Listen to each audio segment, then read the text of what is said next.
Benefits of martial arts for ADHD and autism. So just to clarify, I'm talking about this in this video because in a previous video I'd spoken about how both how both martial arts and physical exercise can be two really good and positive methods of helping manage the symptoms of both ADHD and autism. In this video I just want to be a bit more structured in explaining exactly how. So essentially the overall repetitive movements, structured environment and focus on developing cognitive and social skills that is involved in martial arts are a summary of how best it helps with both the symptoms of ADHD and autism. Aside from that, it could also help with stress relief, release of anxiety, or reduced anxiety, emotional regulation, and even an improvement in self-confidence and self-esteem. Alright, so let's get into it, and I'm just going to state this kind of like a list. 1. Enhancing focus and concentration.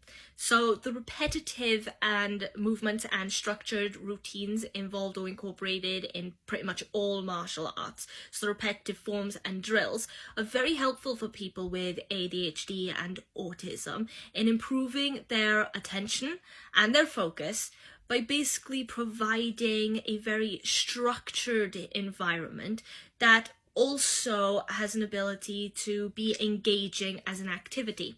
So it's not just that they know what they have to do or they feel like they have to follow a pattern. It's more than that. They're actively involved, they're actively taking part and participating, and that makes it kind of hard not to pay attention. Mindfulness and present moment awareness. So some forms of martial arts, like karate for example, employ or incorporate practices like meditation that have a focus on trying to center the individual, the person who's participating in that martial art or actively trying to learn it.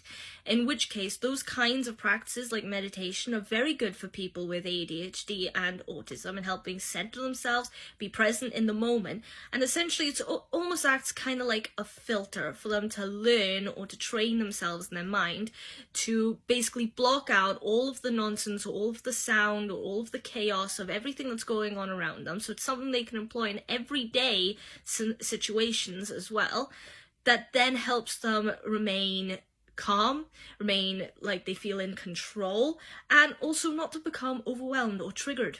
Improved cognitive control. So some research also suggests that martial arts has been able to help improve the cognitive functions of the brain and also even help with response inhibitions, which can be particularly helpful for people with ADHD who struggle with impulses. So essentially it's kind of like learning to think before you act, to really have a sort of instantaneous, almost second nature ability to stop, think, to restrain yourself, or to be disciplined in a moment and not jump to an action, which, as I said, can be really helpful, especially if you have ADHD. Number 2. Improved self-discipline and emotional regulation. So structured environment and rules that will take place in a martial arts dojo that is very typically expected and observed in a dojo can be really helpful for people with ADHD and autism in the sense that it incorporates very clear rules to follow, clear expectations so you know what you're aiming for or what's expected of you as a member of that dojo, but also very often, and this is essential, clear instructions, because both with ADHD and autism there tends to be a huge problem a lot of the time with misinterpretation of instructions, expectations and rules. So that's why the structured environment can even help with that. Learning patience and perseverance. So martial arts often has really strong focus on learning patience and perseverance, which can be really helpful for people with ADHD and autism who particularly struggle with things like frustration or completing tasks, because a lot of the time there is a common ground where many people with ADHD and autism experience a difficulty not only starting tasks but keeping them going and completing them. So the perseverance helps with that, and the patience helps them be able to bide their time, not look for really quick satisfactory rewards, so short-term rewards, and really focus on their long-term goals. Building self-confidence and self-esteem. Now this is really, really important because people with ADHD and autism may more often than not experience negative mood swings or even forms of depression, but the progress that they make throughout pursuing whatever martial arts they've chosen to undertake gives them a sense of confidence, and that in turn, not a sense of confidence, a sense of accomplishment, and that in turn makes them feel more confident and self-assured and, well, ultimately accomplished, like they've done something worthwhile. Number 3, social skill development. So social interaction with peers. So martial arts classes create an ideal opportunity for individuals with ADHD and autism to interact with their peers, others who are learning at the same pace as themselves, in a very structured and supportive environment where not only do they learn how to perhaps make friends or make meaningful relationships, but they also don't feel like they're on a different level in terms of, as I said, they're all learning at the same pace, or they're all learning together on the same things. Respect and cooperation. So martial arts also teaches people how to have respect for themselves, but also for others, and teaches how to cooperate with partners or training partners, where then they are able to form social groups, to form social interactions, to make meaningful relationships, and basically to understand the fundamentals of a lot of social skills that include things like teamwork. So it's not just the individual social skills that they improve on, but their social skills in a group or in a network. Number 4, stress relief and emotional well-being. So physical activity and stress release, in the sense that the actual physical activity that people undertake while they're learning martial arts can be really, really helpful as being a constructive outlet of allowing people to release a lot of pent-up energy and stress, which is particularly useful for people with autism who have or often experience heightened levels of stress and anxiety. Emotional regulation and coping skills.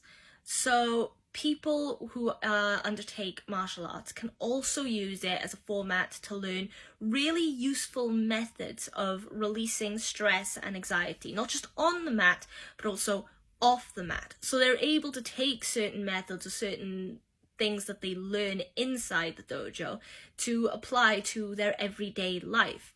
So, for instance, a good example, I suppose, but this may not exactly apply to martial arts, is say if you suffer with anger issues and you hear the people explain to you, well, if you feel really pent up, you feel like you need to let out your frustration in a way that doesn't harm you or someone else, punch a pillow. That kind of dynamic is what I'm trying to get at. Improved overall quality of life. So by addressing emotional well-being through the use of martial arts, it can help improve generally the overall quality of life that people with ADHD and autism experience, because not only are there lots of symptoms, lots of difficulties and challenges that people with ADHD and autism face in terms of the neurological difficulties, for instance, learning or academic progress, but also in terms of social skills and such, but there's also lots and lots that heavily tie into their emotional well-being. And considering lots of stigmas and lots of misconceptions that they may come across in their life, that won't do anything to help improve that emotional stability, which they already struggle with. So that's why their martial arts can help improve their overall quality of life. Number 5, additional benefits. So improved improved coordination and motor skills. So the general form or process that is undertaken when learning martial arts, it requires a lot of heightened ability to understand your motor skills, to understand your coordination, your hand-eye coordination, how your body works and how it moves and how it interacts or responds to the movements of, say, another person. So that can help people with ADHD and autism and various other neurological conditions whenever they experience certain challenges that have something to do with motor function or their ability to be self-aware or how to maneuver even in day-to-day life. And one example that I can think of, it's kind of hard sometimes to find examples if I'm honest, but One example is that some people with ADHD and autism may feel like they're really, really clumsy, or they're very forgetful with what they do or how they do things. Or sometimes people with ADHD and autism may experience difficulties with, say, doing one thing and another thing at the same time. For instance, if you're playing a guitar, one hand's on the neck and the other hand is on the strings. You're doing two separate things to make up one activity.